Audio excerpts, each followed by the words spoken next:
Hello, vets, and welcome back to C4. This is show number 7, which is part 2 of our discussion on PTSD. Once again, my guests are back, Dr. Bridget Cantrell and Mr. Shad Meshat. Bridget, you've got a book. I'd like to hold it up so everybody can see it. It's called Downrange to Iraq and Back. Bridget, tell us just a little bit about the book. Well, it's a book written for the troops that are currently serving in Iraq and Afghanistan, and it's written as much for them as it is for their families to help with the understanding the implications of being in a combat zone and what that might entail, as well as what the readjustment issues are when they get back. And I have people from all different eras reading this, and they find it very useful in terms of just helping to understand what to expect when their warrior comes home and how they can better be a part of a team to help them readjust in the best way possible. I spoke to a gentleman down at the East LA Vet Center, a fellow named Manny Martinez, and he said that they have these books down there, and they're handing them out down there at the Vet Center. So that's a good deal. You've also got a new book on the horizon, I believe, and if we can get on that, here's what the cover will look like. It's Once a Warrior, and I'm sure that's another book that our vets should take a look at. Right. I write with Chuck Dean, who is a Vietnam veteran from the 173rd Airborne, and Once a Warrior, Wired for Life is coming out on the 18th of August, and it's taking it a bit further from not just what PTSD is and combat operational stress, but what is it like now coming back, being a warrior and always a warrior, and how do you take those particular skills and hone them in so that you can bring them into a civilian situation and be successful in your life. And you also have a workbook course for reintegration. I'll hold this up and tell us a little bit about that. Well, that's called Turning Your Hearts Towards Home, and it's a structured workbook course. It consists of 12 chapters of various aspects of PTSD, anger issues, communication patterns, and all of those types of things that they struggle with. And it helps when they sit down with their loved ones in providing a format in which both the couple and the soldier can understand how they've been affected by the combat situation and what the expectations are and how to reestablish new expectations that are more realistic in their reunion. Very good, very good. So we talked about a lot of interesting things on our first part of this PTSD discussion. I mentioned the vet centers. Shad, just so all our veteran viewers and all our viewers know, that you were there at the beginning of the vet centers. You were the man. You were the guy that got it going. You had a little help from a gentleman named Reverend Bill Mahidi, who I've met and is a tremendous guy. I wish he could be here today. What did Bill Mahidi bring to that? First of all, he brought his writing skills. Many people, probably many that are watching the show, know Bill. He's an author many times over. But you know, when I was running the first vet center in America from like 71 to 79, you know, I was a street counselor, and I was strictly exclusive Vietnam vets. I sort of ran the city of L.A. Whenever there was TV or whatever, they'd always come to L.A., of course, Tinseltown, and they would always film my unit as to what was going on. But under Jimmy Carter, Max Cleland, in the mid-'70s, my work became well known, and then eventually the project was cloned. When I had to go to Washington, I knew Bill when he had left being a chaplain and he started working in benefits, where one of your other colleagues, Dave Culmer, was working. In fact, that's how I met Dave. I met them both at the same time. Mm-hmm. And when I had to go to Washington, I had to look a little less street because I had a full-on afro and beard and a lot of four-letter words. I've seen those pictures and too. And Bill and I had gotten close because I had vets that needed benefits, even though they were having emotional issues. You know, we treat the whole vet, and hopefully we still do. And when the time came, when I went to Washington that time, they brought me back. They said, we got to write the program. Well, I needed a writer, and Bill was my friend, so I took Bill back with me, and we both, with his help, wrote what became known as the Vet Center program. It's basically my program put into writing that I had in Los Angeles. Right. And Public Law 9622 eventually got voted on in June of '79. And by September, we started our first trainings in St. Louis, and we started training around the country for the next several years. And since then, I mean, he's written several books. He's done a lot with campuses. Came back into the chaplaincy for the VA and actually retired several years ago as a VA chaplain, and is still doing consulting with the VA, particularly with the overwhelming number of Iraqi and Afghanistan vets coming back with problems. Right. So he's the greatest. He is the greatest. On our previous show, we discussed levels of PTSD and disorders, psychological disorders that exist that are not necessarily PTSD, but are not normal, that are brought back from a combat situation by a lot of soldiers becoming veterans. Let's talk about some of those other psychological disorders. Well, readjustment is a big word. I mean, everybody, whether you're a rape victim, a torture victim, a 9/11 survivor, you could go on, the tsunami, Katrina, have readjustment issues. And trauma, particularly in war victims, there's always trauma involved. So there's some level of, we say PTSD, but not, as we were saying in the early show, full-blown PTSD, but symptoms. And we have to be very careful because everybody doesn't necessarily have what we define today as PTSD. They may have 2 or 3 or 4 symptoms. And usually those are worked out over 6 to 18 months. People eventually readjust, either on their own or with some help, nothing major. There is that percentage, as we found out in the big study that we did in the first 10 years of the Vet Center program, called the Readjustment Study, where we found out that no matter what war, 40% come back with severe readjustment problems, whether PTSD, full-blown, partial, mild, or whatever, and 60% move on. Like I said earlier, like you probably did. You know, you just moved on. You have a lot of memories. You have a lot of scars. I know you do, from the war, but you move on and get on with your life. So that's that 40% that we have. That 60% doesn't mean they came back and everything was hunky-dory. They just adjusted. Many of them could have went over there with issues, substance abuse issues, intimacy issues, all of the things that come with someone on the verge of going from adolescence to young adulthood, because that's where most of our soldiers are transitioning from. Exactly. So we have that whole multiplicity of diagnosis. What's happening today, quite similarly to what happened in Vietnam, is to stay away from the PTSD diagnosis because it costs major money. It's a reimbursable disability. Right. Whereas a character disorder, or today, personality disorder, is not reimbursable. I was just going to ask that question. I'm glad you said that, because if you're diagnosed with PTSD, you could be compensated for a service-connected disability. If the person examining you says, well, this guy, he's just, you know, he's a little wound up, or he's got the old military case of the ass coming home with him, you know, everything kind of gets on his nerves. He doesn't like the civilians because they're just namby-pamby, whining about everything. And he goes, hey, you should have been where I was for the last year. You know, that kind of attitude. That's not a compensable disability. Well, he's not going to get compensated. No. I'm not saying that's not part of a PTSD individual that actually has real PTSD, but he's probably going to be diagnosed with a personality disorder.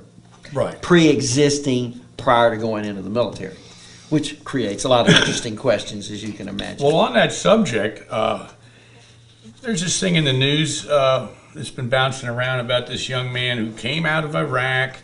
He was wounded there. He had hearing loss, headaches, memory problems, anxiety, and insomnia.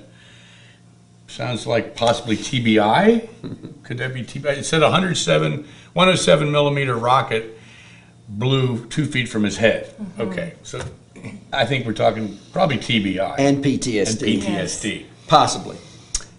But the military, I'll read this.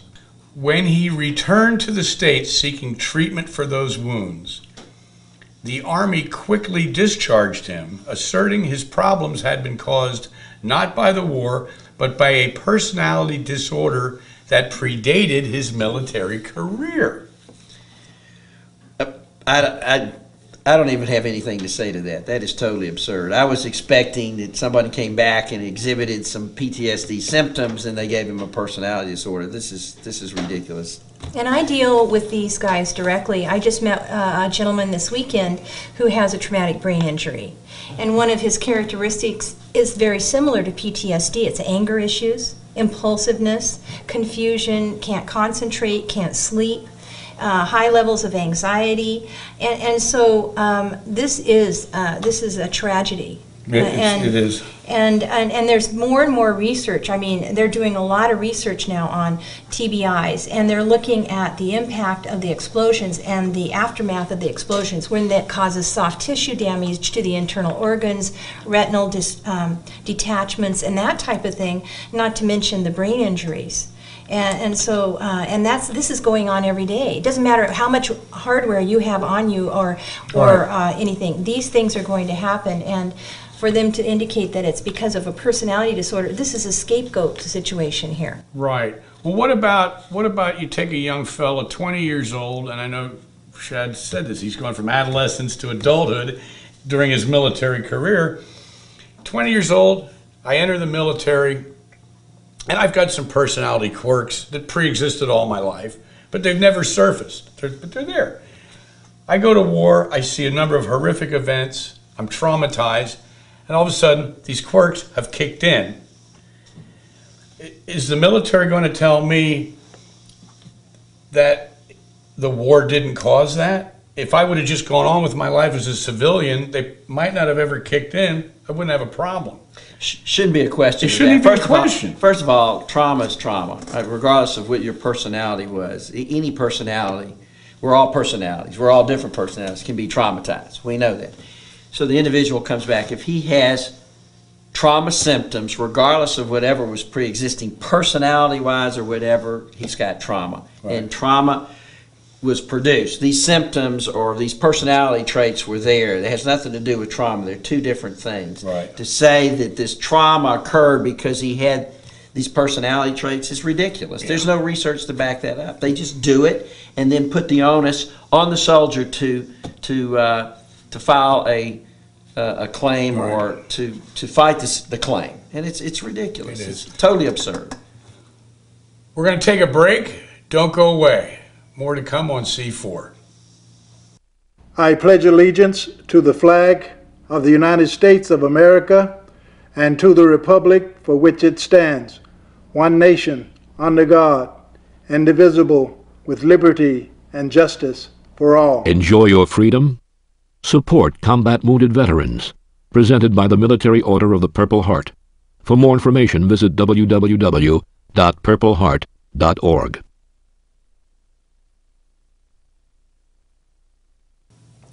C4, we are back.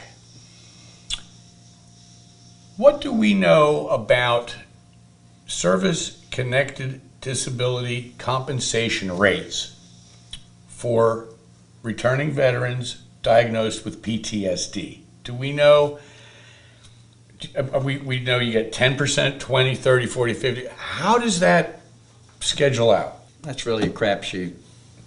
Well, they have guidelines that they go by, and I'm not a service officer, so I can't speak from that perspective, but I do know that it's a huge challenge with the veterans I see. And I might look at the criteria for this particular percentage of disability, and then we'll get a denial on it. So it is, and it depends on who the rating officers are and all sorts of stuff. And even if they have, sometimes buddy letters will help. Or I have a Marine who actually went on the website and got off the website like an after-action report that they have in the Army, where it will show KIAs and all the armaments they used and the situation at hand, and even in the names of the guys that were in the operation. He presented that as data, and they said they need more. Really? And so these things go on all the time, and it's getting more frustrating, not just for our Vietnam veterans, because they still are applying for their disability claims, and many of them, frankly, are becoming unraveled as they see this war go on and on. They've held it together all these years, and then they see these young kids go off to war and come back, and they know what they're faced with as they try to come back home, and it's very, very difficult for them as well. So they start becoming symptomatic themselves. Yeah. And so I have a lot of Vietnam vets that are applying for disability claims at this time. So it's a very difficult situation. It is.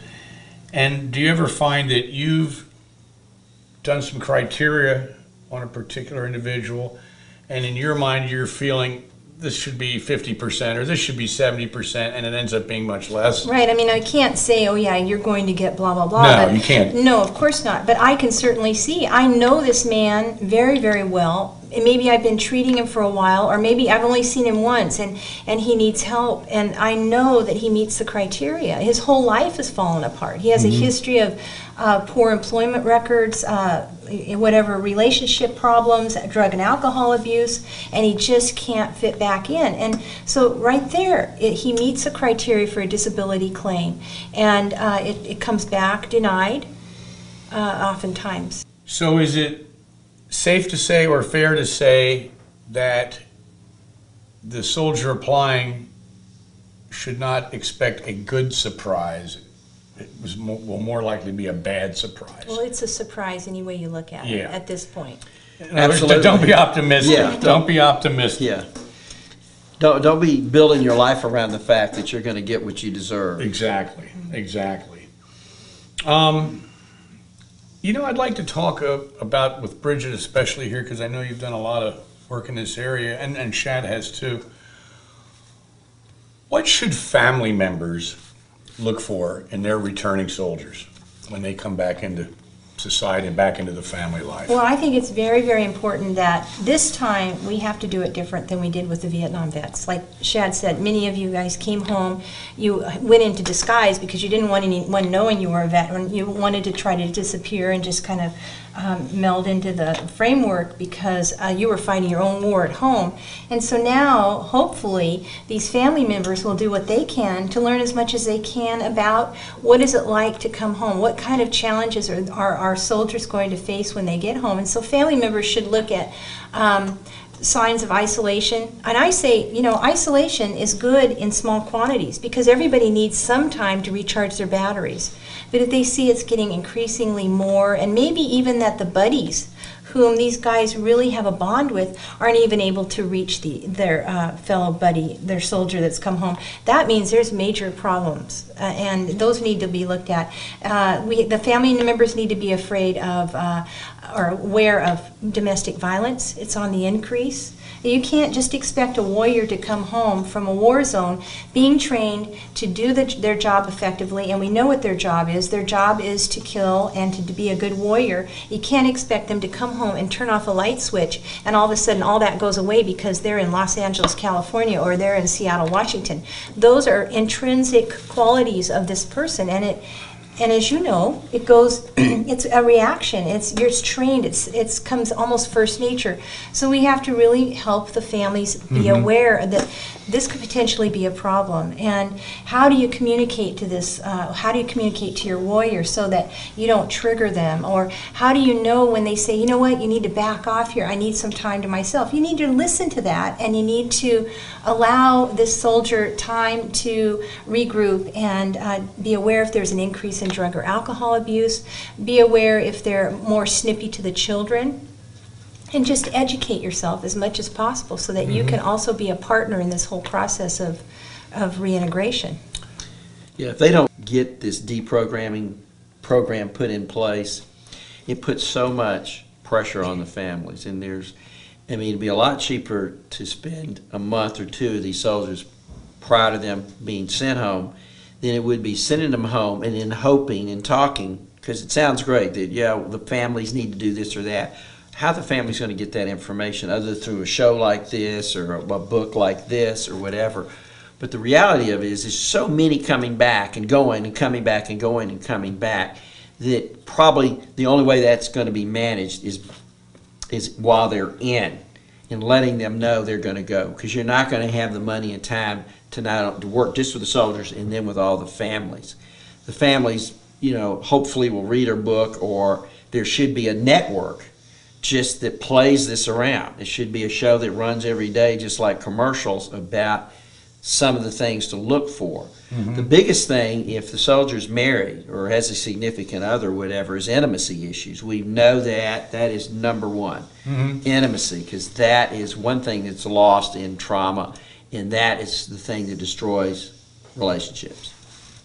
And that's a scary part of the reintegration. Oftentimes the wives don't know who's coming home. Right. And they're afraid of their spouse, or maybe they're having nightmares, or maybe they act out in the middle of the night. So it can be a scary situation. So that is an area that really needs to be looked at and addressed. In your work with these veterans, do you see a difference between a soldier who returns to, let's say, a wife and children versus a veteran who just kind of returns to nobody? Well, the pressure's on when you come to a family. There's so much responsibility. Not only when the soldier comes to the family, yeah, there's still readjustment issues. There's still all of these transitional issues that go on. But when you're sitting there with 2 kids and a wife and everybody just waiting for you to come back the way you took off, there's just so much pressure, and that's why we see a lot of the crazy things that are going on. Right. But I would think that a family could be beneficial if they're educated. Oh, As opposed to a guy who really doesn't have any family, or maybe his parents are 3,000 miles away, or they're very old and they don't understand. He's alone, and a lot of ifs. A lot of ifs. ifs. Yeah. If that was the case, absolutely. Coming back into a unit that's ready for him, as opposed, yes. It could be the other way around. It could be, if they're not ready, it's going to backfire. And then as Bridget was saying, too much isolation. You come back and you just move into an apartment, you just sit there and vegetate. You know, you might wake up in 3 years. Saying, is it time now? Is it time now? Rather than a wife or somebody at least pushing you, going, are you going to go look today, or should we go to therapy or something? But it's all relative. It just depends on what occurs. And that's another point too. Some of these units are brought home and they're not on near bases, so they don't have the cohesion of a military unit. So they could sit in their apartment for days and days on end and go on binges and whatever. And so that's why it's so important, if you are a veteran and you know of a young man who's come home, or a young woman, or you're an Iraqi vet, check on your buddy. Continue with the buddy system. It doesn't matter if you're still way across the country. You should keep in contact as much as possible. Absolutely. Sounds like a great idea. Folks, Shad, Dr. Cantrell, we're going to end this part 2, on our discussion on C4, and we're going to come back and give you a part 3, which will be C4 number 8. For Veterans Network, for C4, Rick Seaman, out.